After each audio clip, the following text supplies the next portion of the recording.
Nuestra siguiente conferencia lleva por título Leyes en ciberseguridad y nuevos cambios. Les voy a presentar a nuestro conferencista en esta tarde.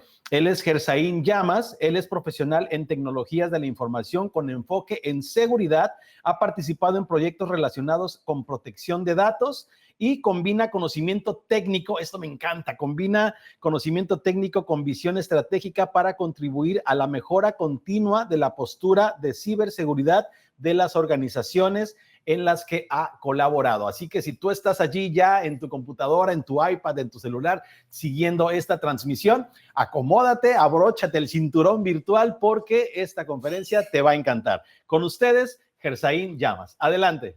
Pues bueno, el día de hoy vamos a hablarles de leyes en ciberseguridad y nuevos cambios, en el sentido de que la ley evoluciona. Sí, es cierto que la tecnología evoluciona más rápido de manera vertiginosa que la regulación, pero hemos visto una proliferación de instrumentos indicativos y vinculantes en la región y específicamente en México. Entonces, en este caso, vamos a tomar cuál es la situación de México, lo que hubo antes, lo que puede suceder, el máximo estándar regulatorio que es la Unión Europea y en su defecto Estados Unidos por su intersección con los negocios del mercado y el nurturing que tiene con México.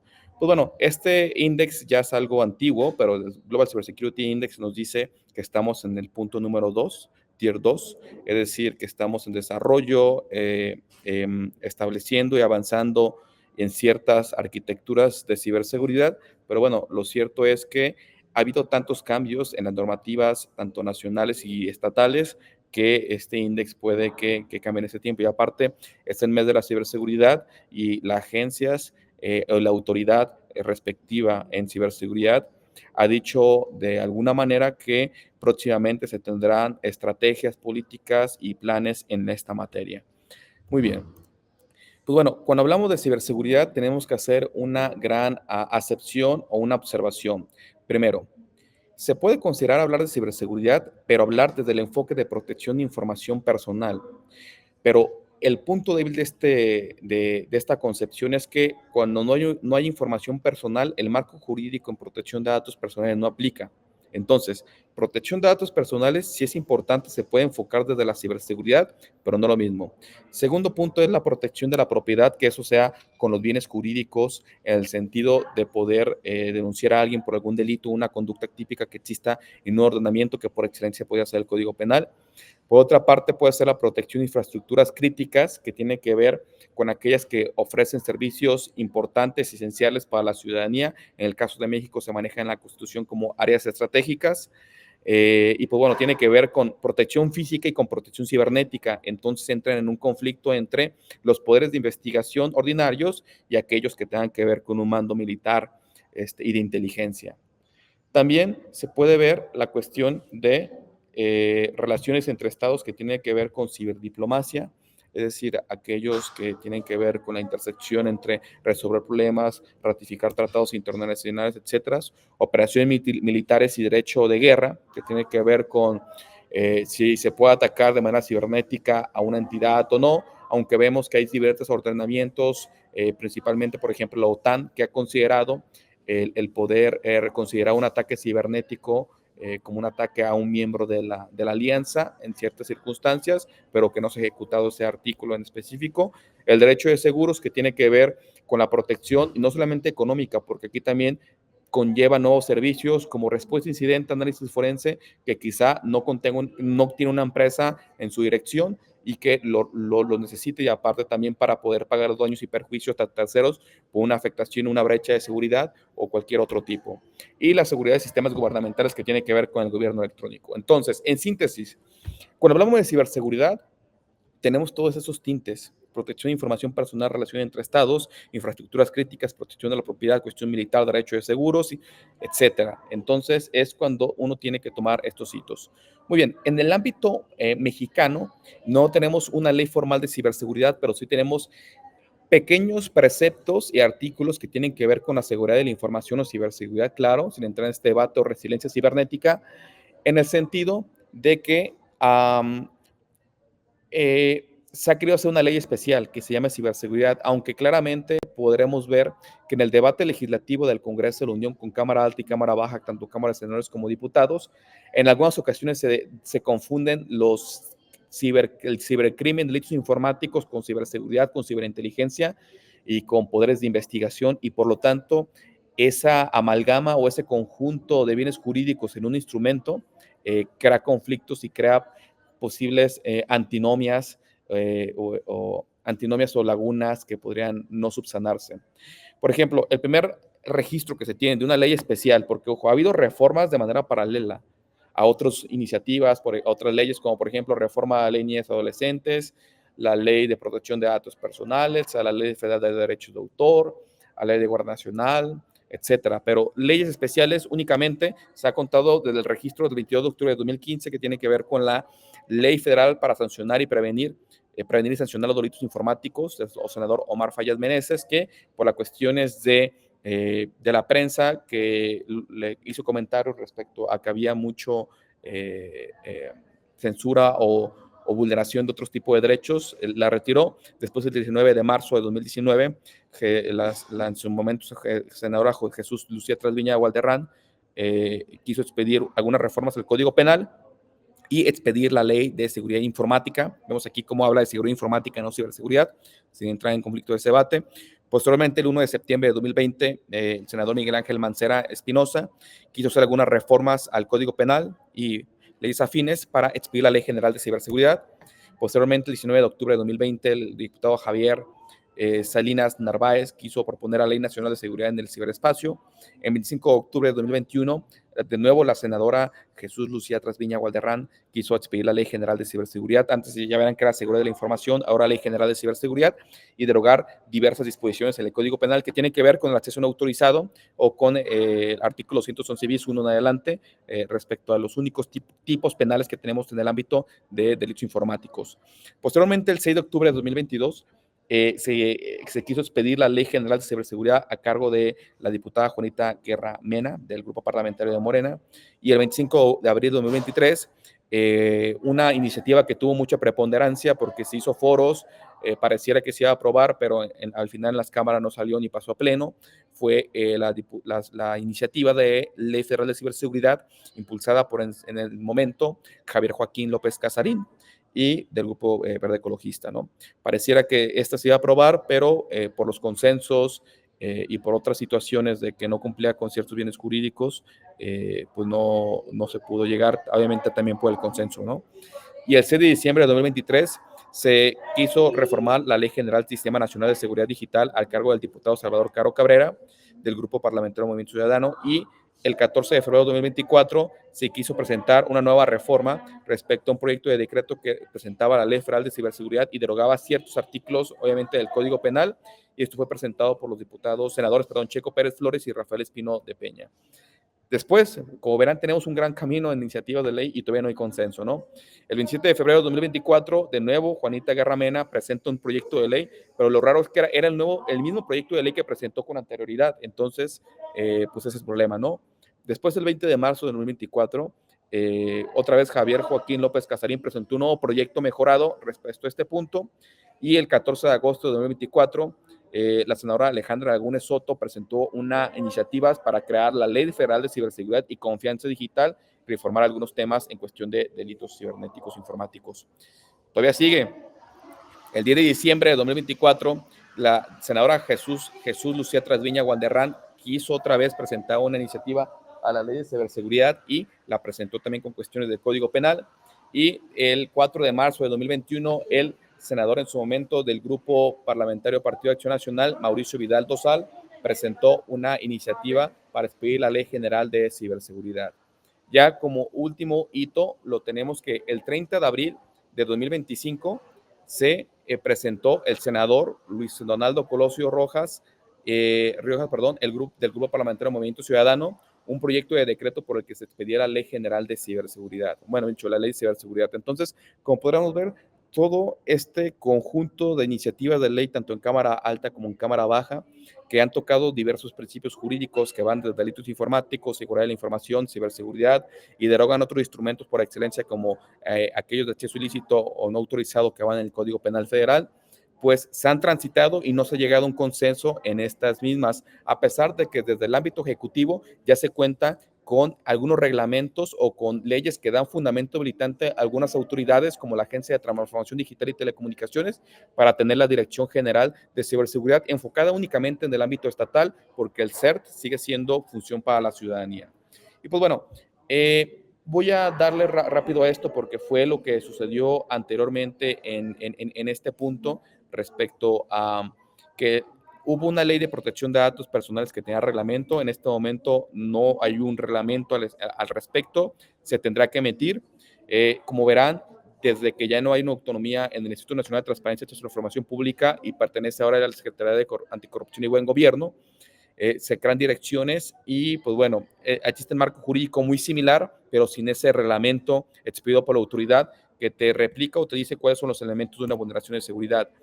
Y pues bueno, lo tomaremos nada más como de manera optativa porque ya está abrogado de cierta manera porque no está considerado en un reglamento formal. Y pues bueno, considera notificación de incidentes, plan de respuesta a incidentes, medidas de seguridad. En lo general, y reitero, no hay reglamento, por el reglamento anterior, cuando te decía la vulneración de seguridad, te decía que la usieras a la autoridad supervisora, que en ese momento sería la INAI, en este caso la Dirección de Protección de Datos Personales, había que decir notificación directa al titular o algún portal web y a la autoridad.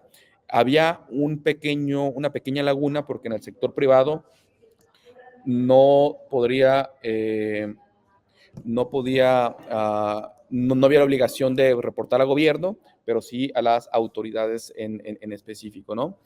Y el deber notificar, obviamente, es cuando hay una afectación y hay una vulneración específica de datos personales. Pues bueno, los elementos que, reitero, es del reglamento anterior porque todavía no está habilitado un nuevo reglamento, te decía cuáles eran los elementos de la descripción de vulneración, qué generó el incidente, qué ocurrió, cuándo comenzó, sin revelar detalles técnicos, pero cuáles son los datos que son comprometidos sobre las personas, vulneraron el nombre, las direcciones, información financiera, etcétera, cuáles eran las recompensas en este aspecto, cuáles eran las acciones correctivas, es decir, la autoridad tomó esta acción correctiva para poder solventar la situación o para poder mitigar o contener con un control compensatorio, control clave esto, acciones correctivas, ya lo mencioné, y pues bueno, en pocas palabras, estos son los elementos que se tenían anteriormente. Después, tenemos un fenómeno de que no hay una ventanilla única en cuestión de ciberseguridad, porque claramente no hay un marco seguro o específico o especial en cuestión de ciberseguridad, porque está desde el marco de protección de datos personales que se tiene que notificar cuando hay una vulneración de datos personales, pero también la circular única de bancos o la disposición de carácter general aplicada a instituciones de crédito, más formalmente, te menciona la notificación a la Comisión Nacional Bancaria de Valores o a la autoridad competente en ese caso cuando hay una vulneración de datos personales que tengan que ver con datos bancarios. Pero aparte, esta autoridad lo que te indica, o mejor dicho, esta circular que tiene que es, a pesar de que es un instrumento formalmente administrativo, pero tiene su fundamento habilitante en una ley que permite a la autoridad expedir este tipo de instrumentos y por lo tanto son de carácter general y obligatorios. Te tiene algunos elementos de autenticación y verificación de identidad, seguridad de la banca electrónica, trata algunos tópicos y temas y articulados de incidentes de seguridad de la información, sobre el plan de continuidad de negocio y contingencia operativa, monitoreo y control de operaciones electrónicas y también textualmente te dice que se tiene que contar con un CISO o Chief Information Security Officer o un homólogo. Entonces, hablamos de un instrumento formalmente administrativo, materialmente legislativo, pero que te habla de tener un director o un responsable en el ámbito de ciberseguridad. Esto podrá traspasarse que en la ley de ciberseguridad, cuando se emita, obviamente partiendo de la estrategia, se pueda dar la obligación de tener CISO en ciertas circunstancias o en la mayor medida posible. Ok, dijimos que no tenemos una ley especial de ciberseguridad, pero tenemos bienes jurídicos protegidos en el ámbito de otras leyes. Por ejemplo, podemos encontrar cuestiones de cibercrimen, delito informático, que ojo, no lo mismo, nada más lo estamos mencionando para mencionar que tienen que ver con cibercrimen, delitos informáticos, ciberseguridad, inteligencia, etcétera. Podemos encontrar algunos hitos en el Código Penal, en la Ley de Guardia Nacional que fue reformada, en la ley de Policía Federal también con las cuestiones de vigilancia en el Internet público. la Ley de Seguridad Interior, también la Ley de Seguridad Nacional, la Ley Federal contra la Delincuencia Organizada, la Ley Federal de Seguridad Pública, privada, perdón, que inclusive pone requisitos para ofrecer servicios de seguridad en este ámbito, y la Ley General de Acceso a Mujeres a una Vida Libre de Violencia, la Ley General del Sistema Nacional de Seguridad Pública, la Ley General para prevenir, sancionar y erradicar los delitos en materia de trata de personas y para la protección y asistencia a las víctimas de esos daños, la Ley la Ley Nacional de Ejecución Penal, Ley Nacional de Registro de Detenciones y un nuevo marco jurídico que tiene que ver con ese famoso paquete que inclusive un juez ya ordenó suspensión definitiva para entrar al ámbito de estudio constitucional y emitir una sentencia para que después se vaya en un recurso a la autoridad que perdió el caso en ejemplo en concreto, o que la Suprema Corte de Justicia lo pueda traer. Es la Ley del Sistema Nacional de Investigación e Inteligencia en materia de seguridad pública, donde otorga un poder irrestricto a una plataforma única de datos para poder tener datos en tiempo real de las personas y datos en conservación con una medida de investigación e inteligencia. También tenemos las leyes de protección de datos personales, tanto sector público y privado, la ley de transparencia federal y la general, la ley general de archivos, que tiene que ver para la cuestión del sector público, pero que tiene que ver con los ficheros, en comercio y consumidor, la ley federal de protección de datos personales y protección de particulares también, y aquí se replicó, pero tendrá que ser la ley de protección al consumidor, el Código de Comercio y la Ley de Firma Electrónica Avanzada como marco normativo. En cuestión procesal, el Código Nacional de Procedimientos Civiles y Familiares, el Código de Procedimientos Penales, en fiscal, el Código Fiscal de la Federación tiene algunas cuestiones igual a la información. En cuestión electoral, tanto la Ley General de Instituciones y Procedimientos Electorales como la de Medios de Impugnación en materia electoral tiene algunos sitios desigual a la información, y la Ley de Propiedad Intelectual con la Ley Federal de Derecho de Autor o la Ley Federal de Protección a la Propiedad Industrial maneja la protección de secretos industriales o comerciales u otros puntos que tengan que ver con la protección de programas de software, ¿no? En cuestión financiera y mercantil tenemos instituciones de crédito, instituciones de seguros y finanzas, instituciones de sistemas de pagos, uniones de crédito, mercados de valores. Tenemos muchísimas leyes, como verán acá, hasta la ley FinTech, aquí la estamos mencionando, de sociedad crediticia, etcétera, que tienen por lo menos un artículo como elemento. Y pues bueno, de legislación diversa puedes encontrar inclusive en la Ley Federal del Trabajo, en la Ley Aduanera, en la Ley de Amparo, en la Asociación Civil, en la de Firma Electrónica Avanzada, en la nueva Ley de Telecomunicaciones y Radiodifusión que ha sido ya reformada y que entra en ese paquete, en la que reforma la Ley de Guardia Nacional, la Ley de Inteligencia e Investigación y la Ley que tiene que ver con las cuestiones con la de la CURP y llave MX, con la CURP biométrica, ¿no? Y la Ley General de Salud. Ok. Ahora, en el ámbito reglamentario, tomando como el máximo estándar la Unión Europea, tenemos que existe un marco jurídico que parte de directivas y reglamentos. El primer hito que tenemos es la directiva, que es una forma en la que te regula o te dice cuáles son los elementos mínimos que tiene que tener cierto Estado miembro, y que en un problema puede crear uniformidad porque cada país puede revisar conforme a lo que tienen, y por eso la ventaja de un reglamento, ¿no? Que es uniforme la protección. Y pues bueno, tienen la directiva NIS 2, es decir, que considera un alto nivel común de ciberseguridad, amplía sectores y obligaciones con infraestructura, o mejor dicho, sector importante y sector especial, o infraestructura, servicio esencial y servicio importante. Y pues bueno, tiene su acto de ejecución el reglamento 2024, en donde te pone las normas de informe y cooperación. Ahora, posteriormente, como reglamento está el Cybersecurity Act, que te da un mandato y refuerza a la Agencia a la Agencia de Ciberseguridad de la Unión Europea con un marco de certificación, y se va también conforme con el reglamento 2023-2841, que tiene que ver con ciberseguridad de instituciones, órganos y organismos de la Unión Europea como sector público, ¿no? También tenemos un marco horizontal en donde tenemos la directiva que tiene que ver con los requisitos de ciberseguridad para ciertos equipos, con los equipos radioeléctricos claramente, y tenemos el esquema europeo tipo Common Criteria con el reglamento 2024-482. Yo sé que suena muy de leyes, pero hablar un tema de este tipo sería una conferencia por separado, ¿no? Y hablaba de un esquema de certificación, inclusive también para la nube.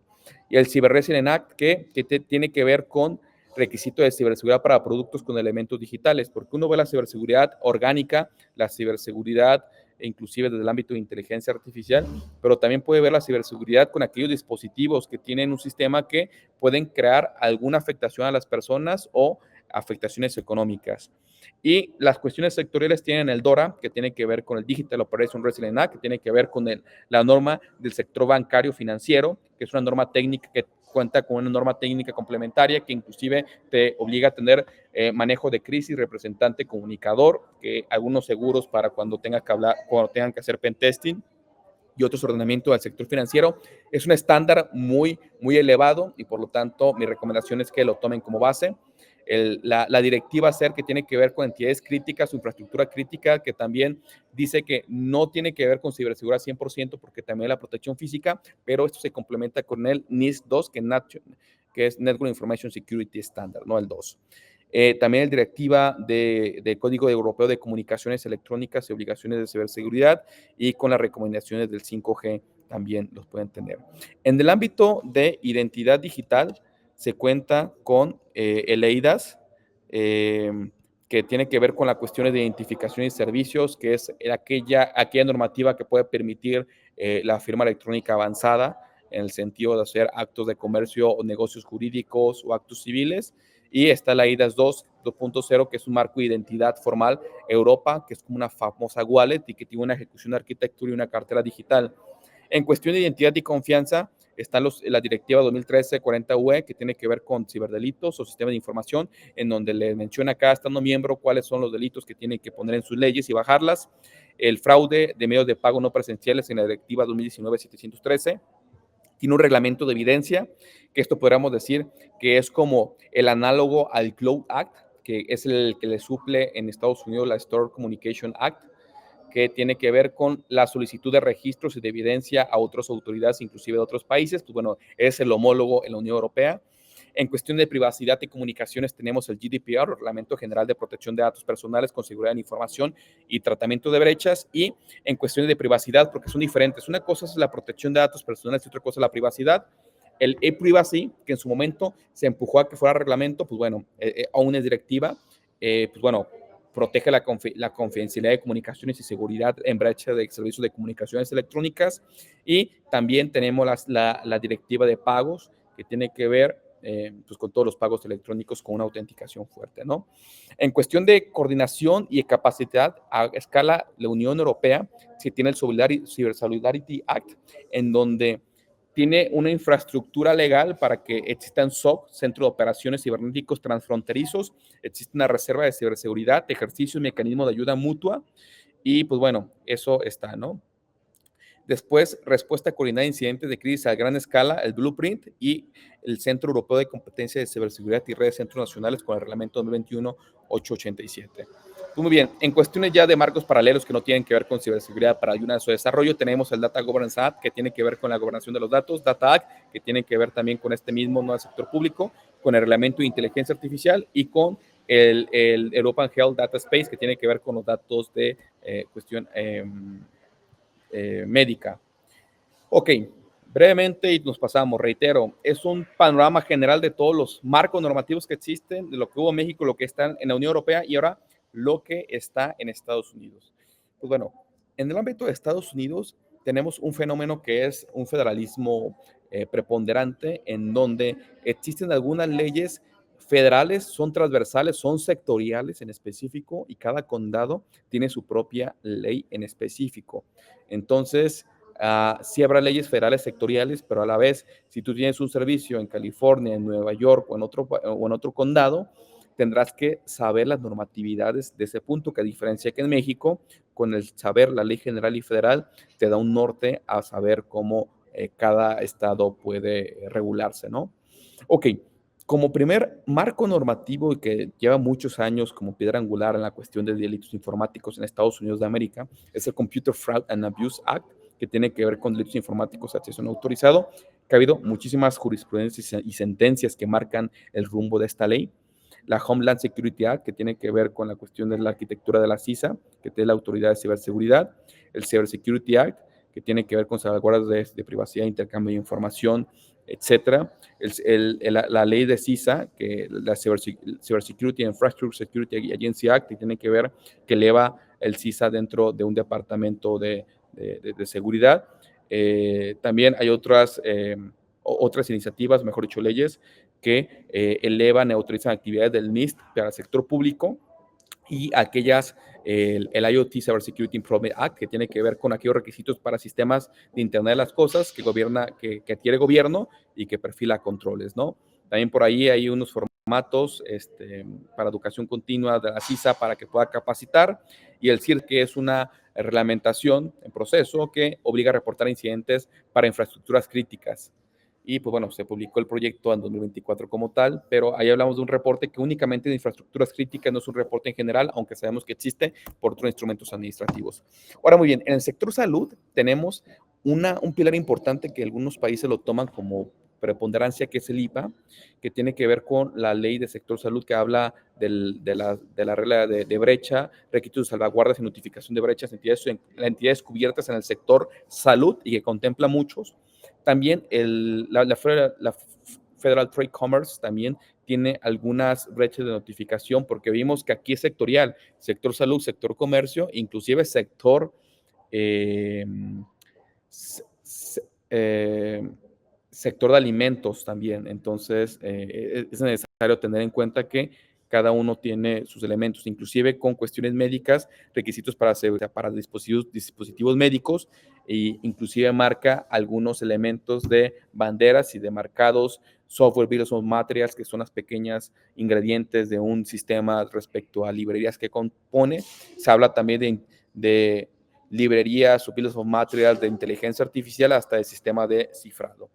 En cuestión de salud y datos personales, mejor dicho, bueno, no salud en este caso, tiene que ver con cuestiones financieras, está la GLBA, la Graham-Leach Building Act, y en cuestiones de comunicación está la SEC, la Cybersecurity Disclosure Rule, que cuando hay un incidente material se tiene que notificar a la SEC y se tiene que publicar, porque los inversores tendrán el conocimiento para saber si pueden invertir en un caso o no. Y pues bueno, también las reglas de inteligencia de banca, en telecomunicaciones, la FCC y Security Equipment Act también. En cuestión de infraestructura crítica tenemos algunos estándares como FAIR con ERC, tenemos algunos estándares también de USG de puertos marítimos, de ferrocarriles, etcétera, pero bueno, son muy, muy sectoriales. Y en cuestión de gobierno federal tenemos algunas agencias de compra y nube, como algunas salvaguardas como la FAR 52-104-21 y la 25, también la 70-17, que tiene que ver con el Departamento de Defensa, con la cuestión de clasificación de la información, de reporte de incidentes, con el esquema de nivel de defensa madurez vinculado a la NIS 800-171 y pues bueno, otros, ¿no? Y pues bueno, tenemos también ahí unas directivas que tienen que ver, memorándums que de alguna manera le dan ciertos dientes a la CISA y la Estrategia Nacional de Ciberseguridad. Muy bien, también tenemos algunos estándares que son muy importantes porque ante la ausencia de una ley de ciberseguridad en México, pero con una cercanía a Estados Unidos y con una industrialización y con un fenómeno del nearshoring, eso empuja a que se esté autorregulando o autoestructurando el ámbito de ciberseguridad con estándares buenos de las mejores prácticas. Y si bien existe el ISO 27001 y otros estándares en la materia de seguridad de la información o sistema de gestión de seguridad de la información, pues tenemos el NIST Cybersecurity Framework 2.0, que es un marco de gestión de riesgos de ciberseguridad, que si una empresa mexicana lo cumple, puede tener una palomita en Estados Unidos o puede hacer actos en Estados Unidos por cumplir con los estándares mínimos que lo consideran, y aparte que es público, ¿no? También tenemos el NIST SP 853 revisión 5, control de seguridad y privacidad. Y pues bueno, tenemos también de módulos criptográficos, porque también Estados Unidos se está preparando mucho para la computación cuántica y están creando algunos protocolos y medidas para poder llevar a cabo este tipo de tecnologías o responderlas, ¿no? Y pues bueno, cada estado tiene su propio, o mejor dicho, cada condado tiene su propia ley de notificación de brechas.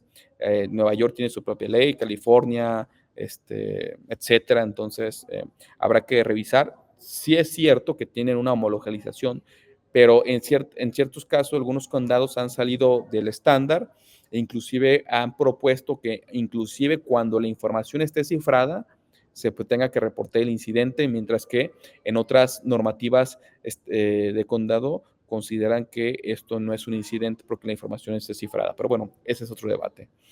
Y pues bueno, en cuestión multilateral, tenemos pues claramente el convenio de Budapest, el famoso convenio sobre ciberdelincuencia con sus protocolos contra el racismo y la xenofobia, y ahora sacaron de evidencia electrónica y posteriormente están trabajando uno sobre inteligencia artificial, pero eso fue por parte del Consejo de Europa, abierto a países no europeos.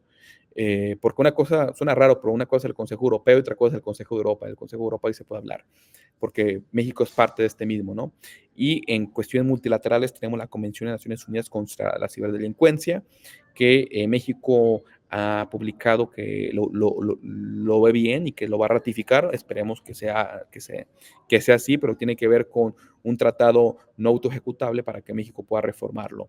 Y pues bueno, y tenemos en cuestión de protección de datos personales que dijimos que no es ciberseguridad pura, convenio 108 que México lo ha ratificado, pero el 108 Plus no lo ha ratificado, y pues creo que no lo va a poder ratificar porque me parece que un hito importante es que la autoridad sea independiente. Entonces, si se le quitó la autonomía constitucional al órgano en protección de datos personales, quizá no cumplamos con ese requisito y no podremos ratificarlo, ¿no?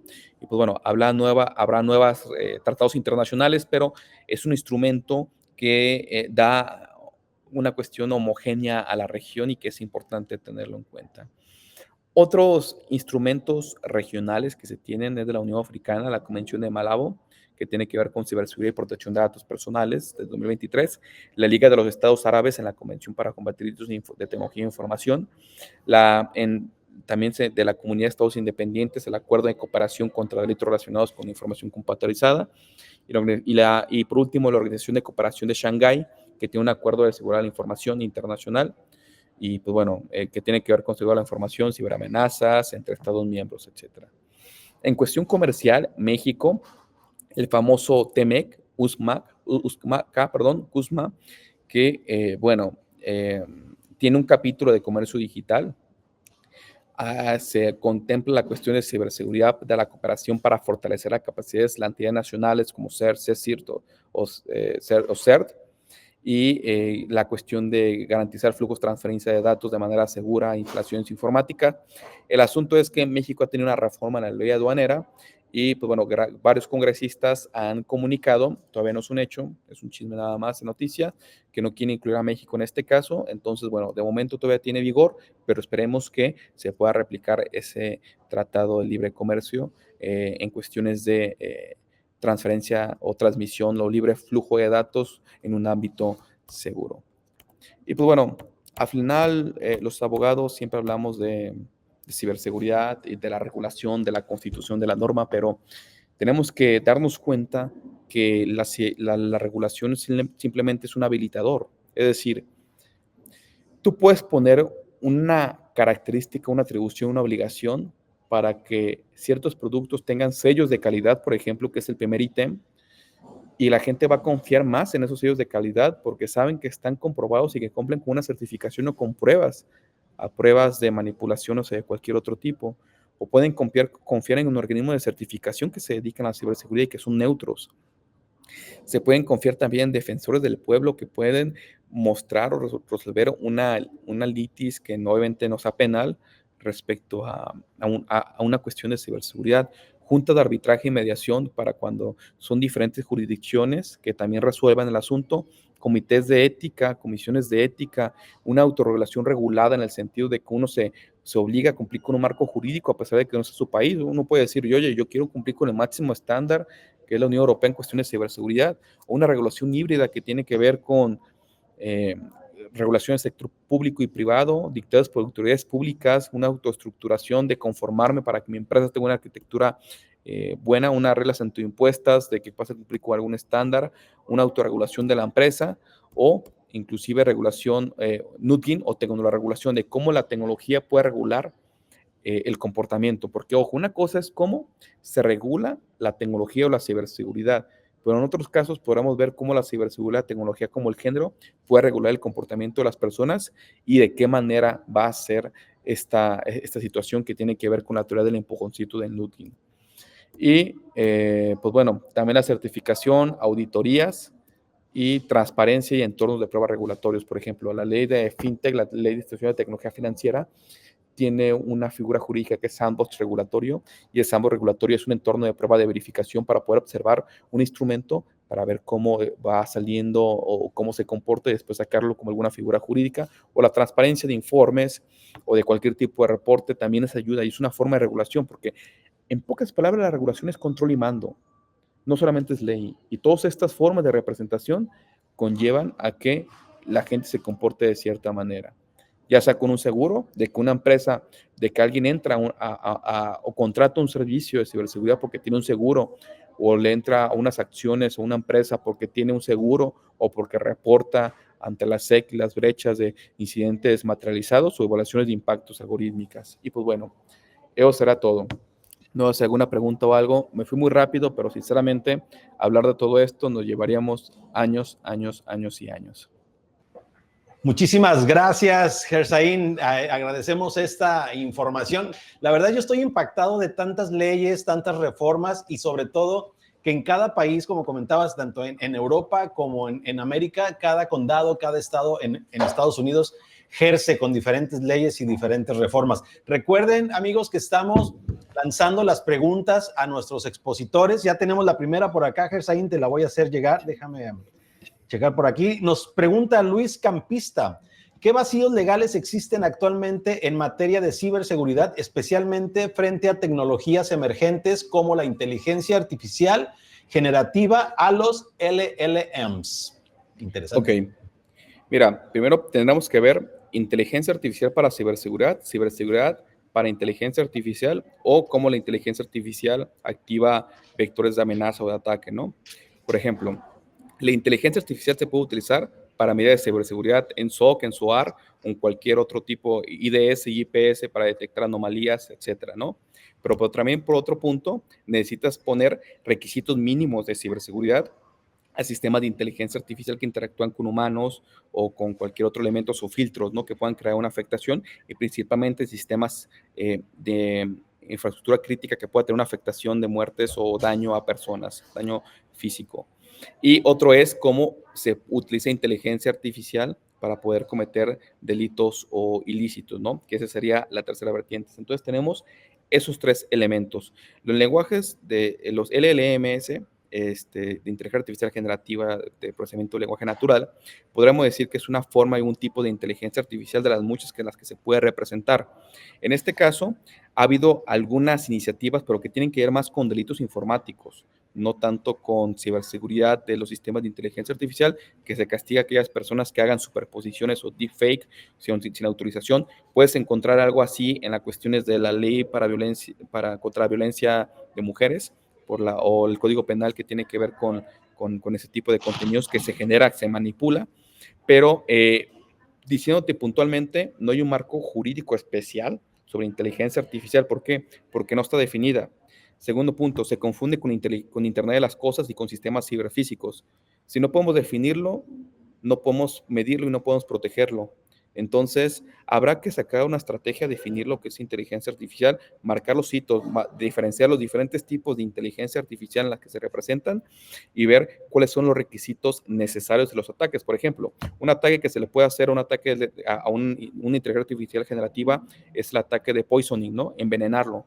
O se le puede poner, o se le puede robar el modelo haciéndole varias preguntas, o se le puede poner un backdoor, o no sé, o sea, hay muy diferentes ataques que se le pueden hacer, ¿no? Pero el asunto es que si no hay delito, no hay pena, y como no está tipificado, pues no hay sanción. Eso es del ámbito de delitos cibernéticos o informáticos, y en cuestiones de ciberseguridad tenemos que definirlo, porque si no, vas al súper y compras un ventilador con inteligencia artificial, eso no es inteligencia artificial, ¿o sí? O sea, es ese debate, ¿no? Pero bueno, espero que te haya respondido. Claro, esperemos que haya sido contestada la pregunta. Siguiente pregunta, Gersaín Yaracet Urbina nos pregunta, considerando que en México, en MX, existen tantos padrones y registros, ¿qué tipo de certeza tenemos como usuarios de que se protegen nuestros datos? ¿Qué tanta certeza tendríamos? ¿A quién se puede recurrir para notificar incidentes y violaciones? Gracias. Fíjate que ante la ausencia de una norma de ciberseguridad específica o lex specialis, es que únicamente tenemos como obligación de reporte incidentes la Ley Federal de Protección de Datos Personales en posesión de particulares, que es sector privado, y la Ley General de Protección de Datos Personales en posesión de sujetos obligados, que es sector público.